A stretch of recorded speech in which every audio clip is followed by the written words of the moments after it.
Hey everyone, welcome. I am absolutely thrilled to have you here for this explainer. Today, we're diving into a subject that is deeply historic, culturally monumental, and honestly, just absolutely fascinating.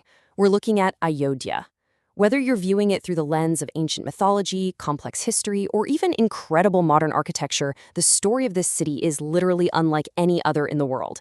It's a narrative of time, resilience, and monumental change. So let's map out the journey of Ayodhya, tracing a path from ancient eras all the way to its modern-day renaissance. Let's get started. Okay, let's dive right into this. 491. Now, this isn't just some random number. It actually represents a time span of 491 years of intense, deeply rooted conflict. For nearly 5 centuries, this single site was the focal point of historical struggle, intense debates, and incredibly complex legal battles. You have to wonder, how does a conflict that spans almost half a millennium finally reach a conclusion? Well, to understand how this 491-year saga was resolved, we actually need to look much, much further back in time. Section 1. The Ancient Roots of Ayodhya. To truly grasp the sheer magnitude of this city, we have to travel far into the deep past, setting our scene in the ancient era known in Hindu cosmology as the Treta Yuga. Now, what's really interesting about this timeline is the incredible stewardship over millennia.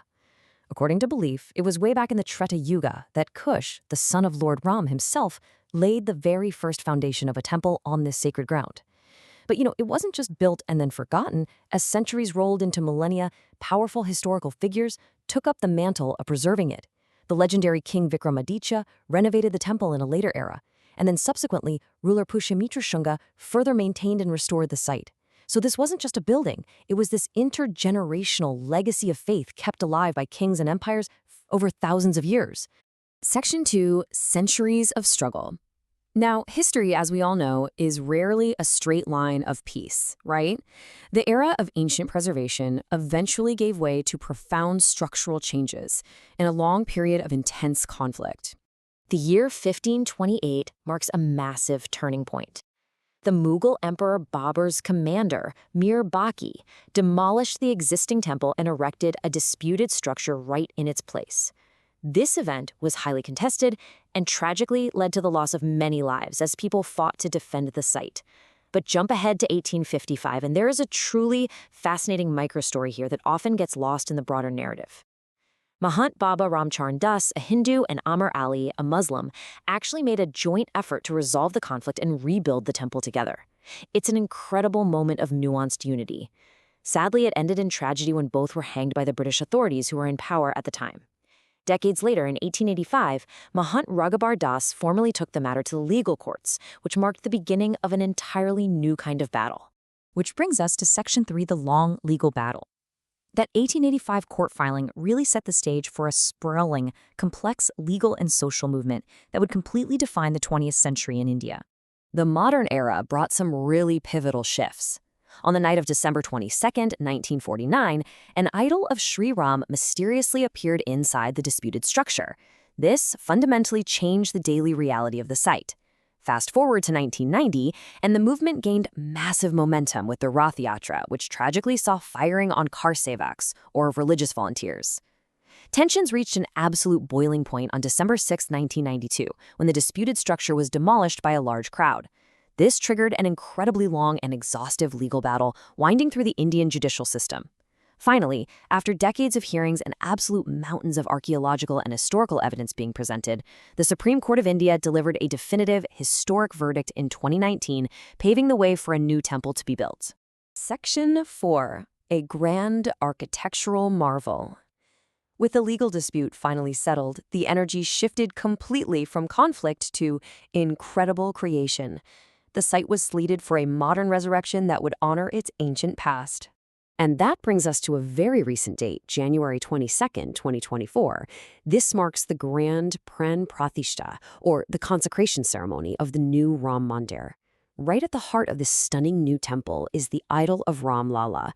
Crafted from beautiful black stone, the idol is just an absolute masterpiece. It was specifically designed to capture the divine innocence, radiance, and purity of Lord Ram as a 5-year-old child. It's this arresting visual focus for millions of visitors, combining deep theological meaning with incredible artistic skill. And this brilliantly illustrates the connection between the past and the present. You have the original ancient temple built by Kusha in the Treta Yuga serving as the spiritual foundation, and that contrasts so beautifully with the breathtaking 2024 temple. Built in the traditional Nagara style of architecture, using beautiful pink sandstone, the modern structure is an absolute marvel. But honestly, here is the most staggering engineering fact. This massive, soaring structure was built completely without the use of iron. No way, right? By avoiding iron, which eventually rusts and weakens, the architects have engineered a structure designed to stand strong for at least another 1,000 years. It beautifully mirrors the endurance of the ancient site itself. Section 5. Beyond the Ram Mandir. Now, while the new temple is undoubtedly the focal point, to truly understand Ayodhya, we have to widen our lens a bit. This isn't just about a single site. It is a sprawling city, completely woven out of mythology and history. Let's take a quick tour of 4 other spectacular sites in the city. First up, there's Hanuman Gari, which is a massive 10th century temple complex. Tradition actually says that Lord Hanuman resides here, actively protecting the city of Ayodhya. Then we have Kanak Pawan. Now, this isn't just a temple. It's considered a magnificent palace that was gifted by Mother Kaikeyi to Mother Sita upon her marriage to Lord Ram. Next are the Saryu River Ghats. Seriously, if you ever visit, the morning and evening arti ceremonies here are an absolute must-see. It's a truly magnificent visual experience of chanting, lamps, and devotion right by the water. And finally, the Nageshwar Temple, dedicated to Lord Shiva, which is another deeply ancient site believed to have been originally established by Kush himself. Section 6. A City Reborn. Today, Ayodhya is undergoing a transformation that is as much physical as it is spiritual. The city itself is really the hero of this modern narrative arc. What we're witnessing right now is a modern awakening. Ayodhya is waking up to a massive cultural renaissance, all supported by rapid modern infrastructure. We're talking about wide new roads, state-of-the-art facilities, and a brand new international airport designed to welcome millions of global visitors. The city is achieving something incredibly difficult. It's seamlessly blending its deeply ancient, sacred heritage with ultra-modern progress. It is completely preparing for the future without losing a single ounce of its past. So, the crucial point here is this contrast: 5,000 years. Earlier, we looked at the number 491, right? The years of intense, often painful struggle over a single piece of land. But you have to contrast that with the 5,000 years of enduring, unbroken faith that really defines Ayodhya. Those 491 years of conflict were just a chapter in a much, much larger epic.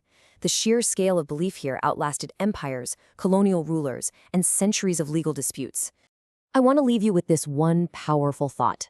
Buildings can break, but faith never ends. You see, Ayodhya isn't just a city of pink sandstone or ancient bricks. It is a testament to the incredible resilience of human belief.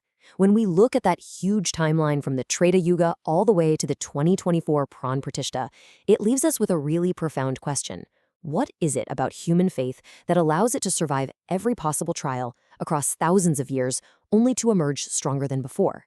Thank you so much for exploring this epic history with me today in this explainer. Catch you next time.